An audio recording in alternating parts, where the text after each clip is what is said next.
വന്യജീവികളും മനുഷ്യരും തമ്മിലുള്ള സംഘർഷം ഒഴിവാക്കുന്നതിൽ സർക്കാർ പൂർണ്ണ പരാജയമാണെന്ന് സ്വതന്ത്ര കർഷക സംഘം സംസ്ഥാന ജനറൽ സെക്രട്ടറിയും മുൻ എംഎൽഎയുമായ കളത്തിൽ അബ്ദുള്ള. കാർഷിക ഉൽപ്പന്നങ്ങൾക്ക് വില ലഭിക്കാതെ കർഷകർ ദുരിതത്തിലാവുന്നതിനെ സർക്കാർ ന്യായീകരിക്കുകയാണെന്നും കളത്തിൽ അബ്ദുള്ള കുറ്റപ്പെടുത്തി. വന്യജീവി സംഘർഷത്തിൽ നിന്നും ജനങ്ങൾക്ക് സംരക്ഷണം നൽകുക, കാർഷികോൽപ്പന്നങ്ങളുടെ സംഭരണവും വിലയും കൃത്യമായി നൽകുക തുടങ്ങിയ ആവശ്യങ്ങൾ ഉന്നയിച്ച സ്വതന്ത്ര കർഷക സംഘം കളക്ടറേറ്റിന് മുമ്പിൽ നടത്തിയ ധർണ ഉദ്ഘാടനം ചെയ്ത് സംസാരിക്കുകയായിരുന്നു കളത്തിൽ അബ്ദുള്ള. വന്യജീവികൾക്ക് വനത്തിനകത്ത് വാസസ്ഥലമൊരുക്കുന്നതിൽ സർക്കാർ പരാജയപ്പെടുകയാണ്. വന്യജീവി മനുഷ്യ സംഘർഷം ഒഴിവാക്കാൻ ശക്തിയേറിയ ഫെൻസിംഗ് സംവിധാനം ആവശ്യമാണ്. കർഷകർക്ക് സർക്കാർ നൽകിയ വാഗ്ദാനങ്ങൾ ജലരേഖയായി മാറി. സംസ്ഥാന സർക്കാർ ചെയ്യേണ്ടത് ചെയ്യാതെ കർഷകരെ അവഗണിക്കുകയാണെന്നും കളത്തിൽ അബ്ദുള്ള പറഞ്ഞു. കർഷക പെൻഷൻ 10,000 ആക്കണമെന്നും സ്വതന്ത്ര കർഷക സംഘം ആവശ്യപ്പെട്ടു.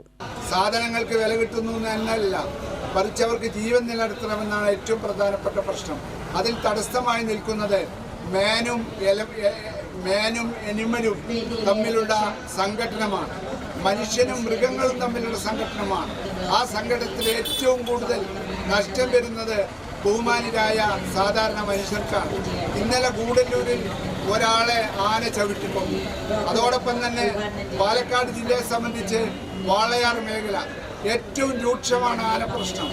ആനപ്രശ്നം രൂക്ഷമായി നിരവധി ആനകൾ ട്രെയിനിൻ്റെ അടിയിൽപ്പെട്ട് ചതഞ്ഞെറിഞ്ഞു.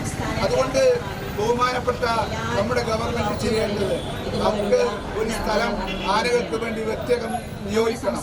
അവരെ റെയിൽവേ ലൈനുകളുടെ 2 ഭാഗത്തും ഫെൻസിംഗ് ഏർപ്പെടുത്തണം. എന്നാലേ യഥാർത്ഥത്തിൽ അവർക്ക് ജീവനും സ്വത്തിനും സംരക്ഷിക്കാനും ആനകളുടെ ജീവൻ സംരക്ഷിക്കാനും നമുക്ക് കഴിയുകയുള്ളൂ. ജില്ലാ general secretary KT A Latheef അധ്യക്ഷത വഹിച്ചു.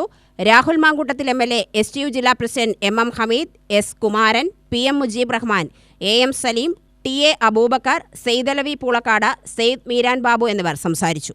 UTV news, Palakkad.